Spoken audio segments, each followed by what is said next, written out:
director del preestreno que hemos visto esta mañana, Rec 4. No podemos decir mucho más que nos ha encantado la película y que enhorabuena por ella. Esperemos que todo el mundo vaya a verla porque la verdad es que merece la pena. Y bueno, pues comentarte algunas cosillas que nos gustaría poner en tu conocimiento, por decirlo de alguna forma. Nos gustaría saber cuándo te entró realmente a ti el gusanillo, cuándo decidiste que era una vía para, entre comillas, ganarte la vida, porque hoy en día el tema está complicado, el ser director. Desde pequeño, realmente, sí. Bueno, desde pequeño, quizás desde adolescente, ¿no? Y cuando, yo siempre desde pequeño me soy enamorado del cine, es decir, el cine para mí era algo muy importante en mi vida, me obsesionaba, me hacía muy feliz ver películas y además eso se combinaba con el hecho de que a mí también desde muy niño me gusta mucho contar historias, ¿no? Yo recuerdo que en el cole yo era el que contaba siempre las historias a los otros niños, ¿no? Y los niños siempre que llaman a la cuenta, entonces yo siempre contaba, ¿no? Y era como que tenía una facilidad para contar historias y me gustaban mucho las cosas de miedo, y contar historias de miedo que me inventaba. Y entonces esa pasión por contar, yo escribía de adolescente muchos cuentos, entonces esa pasión por contar unida a la pasión por el cine, de repente ya en la adolescencia es como, hostia, yo quiero hacer películas, ¿no? Y sobre todo cuando poco a poco vas descubriendo películas que te cambian, ¿no? que te hacen crecer y dices, hostia, quiero hacer esto, ¿no? Y ¿Qué directores o qué escritores que son tu referencia o te han influido? Yo tengo muchas referencias y soy muy ecléctico, ¿no? en mis gustos, sobre todo porque soy de una generación que yo creo que es una generación que creció viendo todo tipo de cosas, ¿no? La generación que creció viendo Bergman, viendo Tarkovsky, viendo Kieslowski, pero al mismo tiempo viendo Fulci, viendo películas de zombies de serie Z italianas y gustándonos todo y siendo felices con todo, ¿no? Y entonces, pues ya te digo, tengo influencias millones, ¿no? Es un poco mejunje de todo aquello, ¿no? Claro, es un mejunje de todo aquello. Creo que es una cosa que marca un poco a mi generación, ¿no? Nosotros,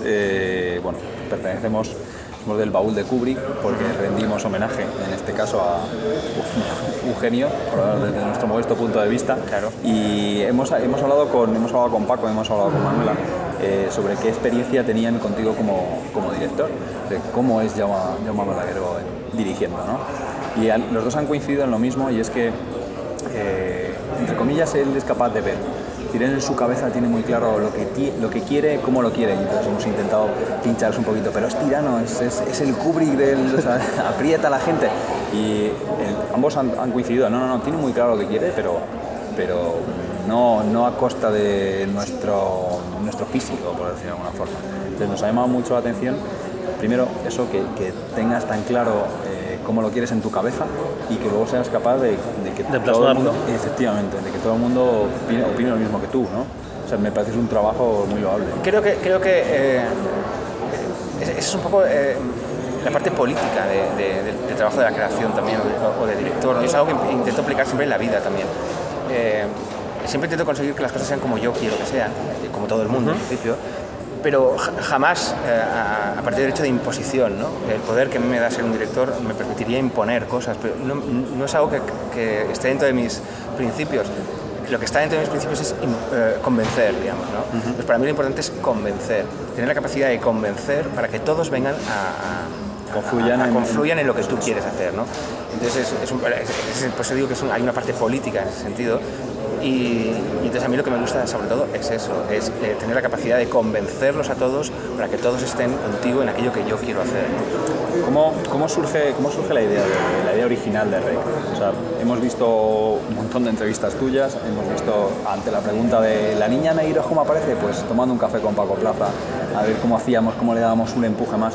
Pero ¿cómo surge la idea? ¿Surge de un corto? ¿Surge de querer hacer algo distinto? ¿Cómo? Surge de querer hacer algo distinto y surge de querer explorar y de querer experimentar cómo hacer una película que diera todavía más miedo.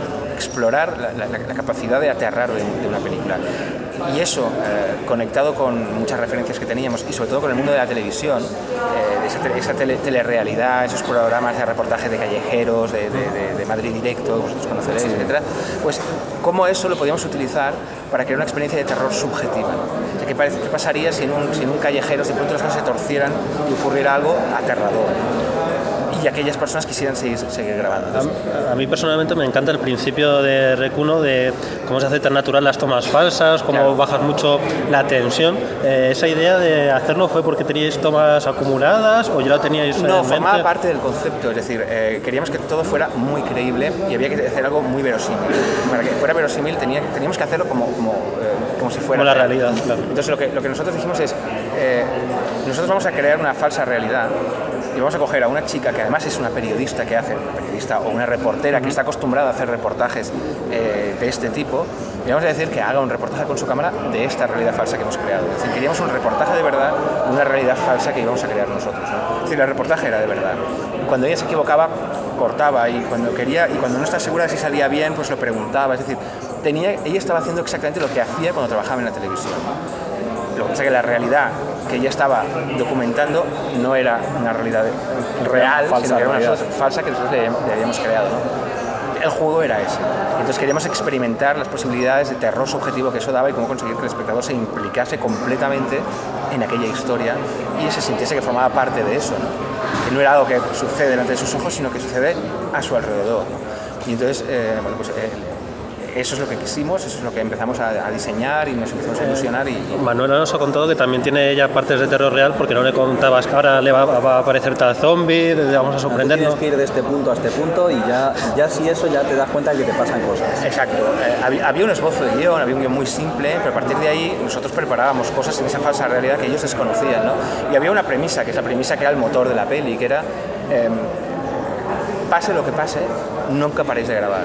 De que si uno de los actores se cae, se tendrá que levantar, como sucedería en la realidad. Cuando tú te caes, te levantas. En una película convencional, cuando una persona se cae, si no está en el guión escrito, corta, se ha caído, ¿qué ha pasado? Vamos a repetir. No, aquí no. Si te caes, estás caído. Estamos haciendo una cosa real, ¿no? Y entonces, por eso nosotros le decíamos, qué sé, un ejemplo, le decimos a Manuela, Manuela, tú tienes que...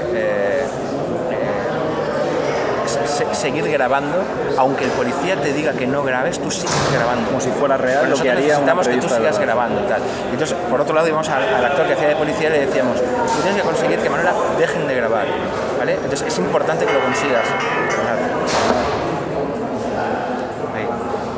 Vale. ¿Quieres que repitamos? No, te preocupes. Al actor que hacía de policía le decíamos, tú tienes que conseguir que dejen de grabar. Entonces, ellos probablemente... van a seguir, pero tienes que conseguirlo. Eso no podemos cortar hasta que no lo consigamos, con lo cual, pues claro, había dos instrucciones contradictorias y eso provocaba un estado de nerviosismo en los actores porque sabían que los directores habían pedido conseguir algo que no estaban pudiendo conseguir, cada uno por su lado, ¿no? Este tipo de estratagemas eran muy habituales en Rec, ¿no? La parte final de la película, de comisión nocturna, etc. Sí, habíamos conseguido recrear una oscuridad completa. Habíamos sellado todas las entradas de luz e incluso habíamos tapado el piloto rojo de grabar de la cámara para que ni siquiera eso crease una luminosidad. De manera que lo único que podían ver es lo que veía el operador a través de la cámara en visión nocturna, ¿no? Es decir, Manuela no veía nada, o sea, tenía que ir a tientas, ¿no? Y tampoco sabía muy bien lo que iba a pasar, ¿no? Entonces, claro, de pronto Pablo vio aquella criatura que tampoco él tenía muy claro que había este actor que iba a hacer esto, entonces se empezó a acojonar y decía, hostia, ¿qué es esto? ¿No? O sea, claro, y además estábamos nosotros allí también, no es que estaban solos, estábamos nosotros, pero Pablo era el único que veía y entonces esto, claro, era una tensión y una angustia que... ¿Cómo coincidiste cómo te enteras de la existencia de Javier Botet? Estuvimos con él hace muy poco, charlando con todo el tema de, pues precisamente de Rec, del estreno, de Mamá, de que es una persona muy afable que trabaja muy duro y va saliendo adelante, pero claro, llama la atención cuando ves la primera escena de La Niña Meiro y dices, ostras, Dios mío, ¿qué es eso? Y cuando te enteras que eso es un actor de verdad, que no hay nada que lo único que tiene es maquillaje, pero que es así, dices, ostras, ¿cómo te llega a ti el conocimiento que hay una persona que puede cumplir? Javier lleva hace un tiempo haciendo películas y fue casualmente viendo una película de Brian Yuzna,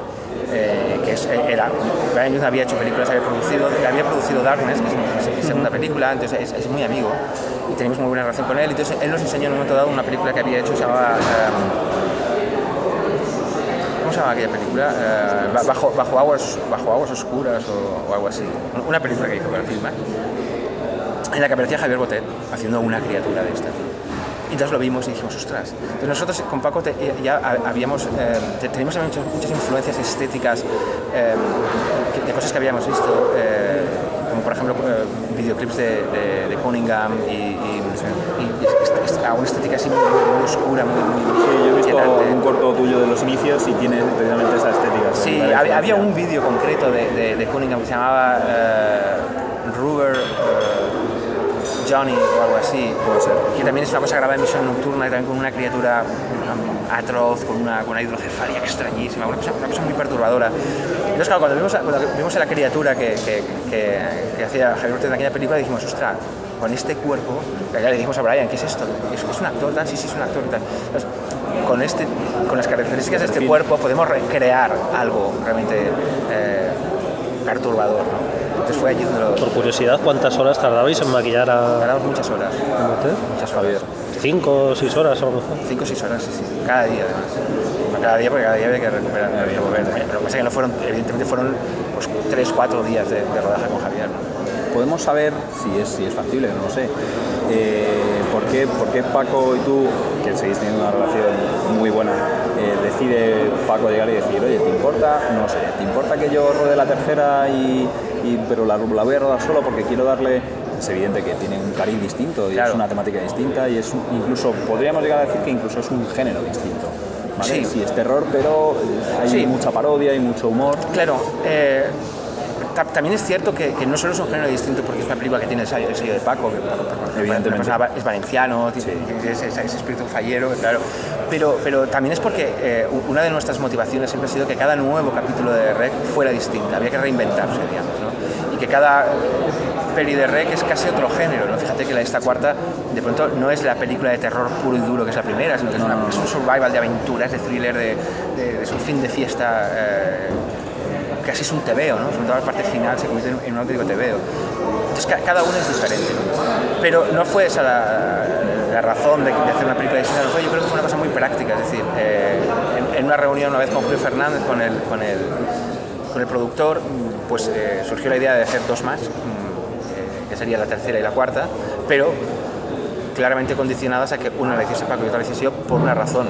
Primero porque no queríamos, ninguno de los dos se veía con ánimos de dedicar 3 años más a ese universo, porque teníamos muchos otros proyectos y yo ya de hecho estaba ya empezando a trabajar en el proyecto en el que ya estaba embarcado, que era Mientras duermes. Con lo cual dijimos, bueno, pues Paco hará la 3, yo sigo con mi proyecto que es Mientras duermes, que es un proyecto que además ya estaba muy avanzado, y ya en su momento yo haré la cuarta. Pero era por eso, era porque había otros proyectos en ese momento. Hablando de proyectos, yo tengo constancia, y corrígeme si me equivoco, que tienes ahora mismo 2 cosas en mente de las cuales no podemos hablar, o por lo menos yo voy a intentarlo en este caso. Una tengo entendido que es terror y otra que no tiene absolutamente nada que ver, los dos con un gran plantel o un plantel de actores extranjeros. ¿No podemos profundizar un poquito más en ninguna de ellas? No, bueno, tampoco es de momento no están, ninguno de los está tan avanzado como para que sea un gran plantel de actores extranjeros, digamos. Sí que sean 2 películas en inglés, en principio, lo cual no quiere decir que sean películas directamente alejadas de lo español. De hecho, una de ellas es muy española, aunque es en inglés. Hay una razón porque es en inglés. Puedo avanzarte que es una película que ocurre en Madrid, que se pasa toda en Madrid, en un lugar muy específico de Madrid, pero que los personajes que están en esa historia no son de aquí, pero por una razón muy concreta y que funciona en la película. Por curiosidad, no será en la sierra, ¿verdad? No. Ah, vale. No es Es que hay un psiquiátrico por ahí abandonado. No. Esta justamente es la que no es de terror. Ah, vale, es vale. un thriller, ¿vale? Sí, a mí siempre me ha llamado mucho la atención el hecho de que, evidentemente, un cineasta español, pero te vas a Darkness, Anna Paquin, el único más o menos reconocible es Fele Martínez, que de repente dices, Fele Martínez, Anna Paquin, luego hacen un trabajo excepcional, pero como que dices, ¿qué está pasando aquí? Y automáticamente te pones a mirar, luego Frágiles, Calista Flocar, Elena Naya, dices, ¿qué pasa o qué ha pasado en la vida de Jaume para tener esa capacidad de atracción de actores extranjeros, actores y actrices extranjeras, que siempre se supone que es muy complicado que trabajen para un cineasta español? Yo siempre lo escudo es un tipo con calidad, que hace buenas películas, está justificado, pero ¿existe algo más aparte de eso? No, la razón por la que yo me puse a hacer películas en inglés, por la que Darkness se decidió que fuera una película en inglés, fue un poco azarosa, digamos, ¿no? Apareció un siguiente proyecto después de Los Sin Nombres. Los Sin Nombres es una película que había funcionado en España muy bien, para lo pequeña que era y lo que fue, muy satisfactoriamente. pero sobre todo había funcionado muy bien a nivel internacional, se había vendido muy bien. Y entonces me había dado a mí a conocer como un director pues, Cierto renombre, incipiente, Emergente, ¿no? emergente, de género, y entonces en mi siguiente proyecto hubo mucho interés por ver qué iba a pasar, y sobre todo hubo un interés muy especial por parte de Miramax en Estados Unidos, que tenía mucho interés en participar en ese proyecto que se había presentado en el Festival de Cannes, en el mercado. Y entonces enseguida surgió la idea de hacerlo en inglés, porque Miramax, una de las condiciones era que fuera en inglés y que tuviese unos actores que a ellos les conviniesen, ¿no? para hacer un producto, ¿no? Y entonces fue un poco esa la razón. Y es un poco similar a lo que pasó luego con Frágiles, ¿no? ¿Eso te da entrada o te da posibilidad de que se genere o que alguien compre los derechos para hacer un remake como es el de Quarantine, más allá de la secuela de Quarantine que se han hecho en Estados Unidos, que además tuvo bastante éxito? ¿Cómo se ponen en contacto contigo? ¿Qué es lo que sucede para llegar y decir? Es evidente que si miras cifras de taquilla y dices, esto funciona, esta cinta ha costado 2 millones de euros y está ingresando 40, esto lo podemos hacer nosotros también, pero siempre es muy llamativo. ¿Cómo sucedió esto? No te puedo contar exactamente, porque estas cosas no suceden a través de mí. No te llegan, ¿no? No me llegan. Yo me entero casi por internet de que se va a hacer un remake de REC, ¿no? Estas cosas las llevan pues, desde producción y desde la parte internacional de producción, que son los que pues, negocian y llegan a un acuerdo, ¿no? Pero desde luego no soy yo ni que interviene en esa negociación, ni mucho menos. Entiendo que has visto la película. Sí. ¿Qué opinión te merece, si no es indiscreción? La opinión que me merece no tiene ningún valor, en el sentido de que yo veo yo lo que veo es una réplica de una película que yo he hecho. A mí incluso en ocasiones, plano por plano, me parece prácticamente una copia. Entonces, al ser eso, que no me parece mal que lo sea, pero al ser eso, a mí lo que me suscita es una reacción muy extraña, muy perturbadora, porque lo que estoy viendo es algo que hicimos nosotros, pero lo estoy viendo hecho por otros. Entonces, me quedo con esa situación muy perturbadora y no soy capaz de juzgar si está bien o está mal. Entiendo que podrá estar bien, pero yo lo que veo es otra cosa, veo una cosa muy perturbadora para mí, muy chocante, ¿no? Perturbadora quizá no, igual perturbadora tiene un punto despectivo, pero me refiero más chocante, ¿no? Me produce una sensación muy chocante, entonces me resulta... Pero en cualquier caso sí, lo que creo es que el éxito de REC, pienso que también tiene que ver con la forma en que se hizo, con la frescura con la que se hizo y la estrategia usada para confeccionar aquello, ¿no? Entiendo que Quarantine no se copió justamente esa estrategia, ¿no? No se copió la manera de hacerse, se copió la peli. La historia como tal. Y entonces lo que provocaba esa manera de contar, ese punto de improvisación, de los actores no sabía hacer, todo aquello que es lo que había que haber copiado, no lo tenía, no tenerlo. Se quedó una película más artificiosa, si quieres. La sensación que tuve. A mí eso me pasa sobre todo con las escenas del principio, las tomas falsas que no son tan naturales como pudiste llegar a rodar tú. Nos han comentado que habéis trabajado con 3 tipos de zombies y los habéis catalogado por los distintos premios que hay. Y alguien en la entrevista que evidentemente tú has sufrido o disfrutado, alguien te decía, pero ¿hay algún tipo de animadversión de por qué lo llamamos Goya? Y entonces yo me pregunto, para mucha gente que nos ve y para mucha gente que nos escucha, es evidente que hay mucha calidad detrás de la cámara. ¿Necesitas o crees que sería muy positivo el hecho de ser más reconocido por parte de la Academia de las Artes en España? ¿O es algo que dices, a mí lo que me interesa, que es otra parte que sí he visto, es que mis espectadores, los que van allí, sientan cosas? Palabras textuales tuyas, sientan cosas y sientan emociones. Claro. Que me reconozca la Academia, bueno. A ver, si me reconocen, pues mejor, pero me da un poco más... O sea, no es que... Es decir que, a ver, si tú haces una película y te nominan, pues supongo que te pones contento. Yo no lo sé, porque como nunca me han nominado, pero me imagino que te pones contento. Pero sí es verdad que tampoco... nunca me he sentido muy vinculado, en el sentido de que siempre han pasado un poco como de lejos, ¿no? por mi vida, entonces no... ¿Por qué crees que se valoran tampoco las películas de terror en los grandes premios? Pues no lo sé. Yo tampoco, no sé si es exactamente así, que hay películas de terror que son muy valoradas por los Goya también, como son Los Otros, o... Sí, incluso El Orfanato. El Orfanato, es decir, hay de todo. pero a las yo igual no les gusto mucho, pero me parece bien, o sea, Sobre gustos, ¿no? Para sobre gustos nada no hay escrito. disputa, digamos. Mientras que tú seas lo que más quieres sacar son reacciones, ¿no?, de la gente, y es lo que estás consiguiendo, lo otro ya es como secundario. A mí para lo que hago películas es para que los espectadores las vean. Yo es lo que os decía al principio. A mí lo que me gusta es contar historias. Me gusta contar historias. Cuando yo escribía esos cuentos de pequeño y se los daba a mi hermana o se los daba a mi madre para que los leyeran, yo me quedaba al lado mirando la cara mientras los leían, porque eso es lo que me fascinaba y eso es lo que me gustaría hacer. Me gustaría entrar en todas las salas y mirar a los espectadores y verles disfrutar con eso que hemos hecho, ¿no? Eso es lo que yo quiero y para eso yo trabajo. A mí lo de los premios, hombre, si te dan un premio mejor, claro, evidentemente, no, pero no, Sí, pero no es algo que te obsesione. no trabajamos para eso, ¿no? Yo no trabajo para eso. Yo, si te sirve, se lo he comentado, creo que ha sido a Paco esta mañana, si te sirve consuelo, yo cuando volví de ver Darkness a las 2:30 de la mañana y fui encendiendo luz por luz de mi casa y cuando fui a apagarla volví al principio y fui apagándolas para no quedarme a oscuras. O sea, Me encanta eso. O sea, esa sensación, que era lo que yo te decía, ¿no? Esa sensación que tienes de... Eso lo hago yo exactamente cuando hay un mosquito. Como yo soy incapaz de matarlo, me sabe fatal. Entonces lo que hago es eso, voy encendiendo luz por luz y lo voy haciendo pasar de la luz De una habitación a otra, de una habitación a otra hasta llevarlo al otro lado de la casa. Y entonces cuando llevo a la casa, pues apago todos de golpe y me quedo dormido. Lo voy conduciendo, digamos, voy guiando.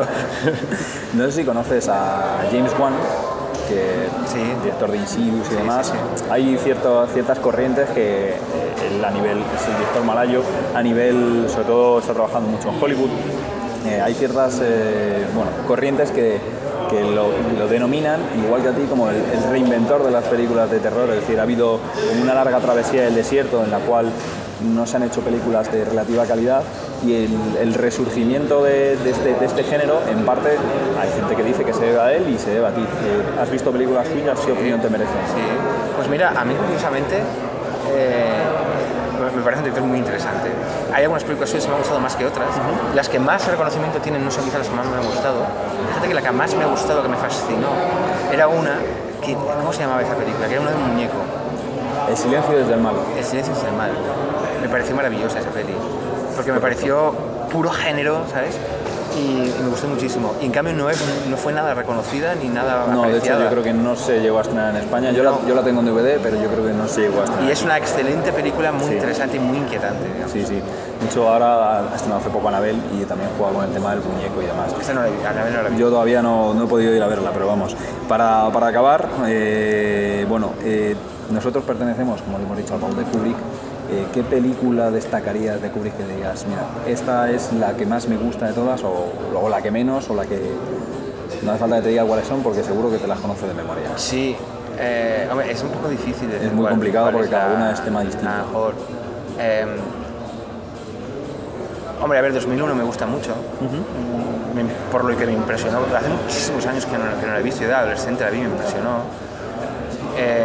Fue una especie de contacto directo uno de los primeros contactos con la gran ciencia ficción.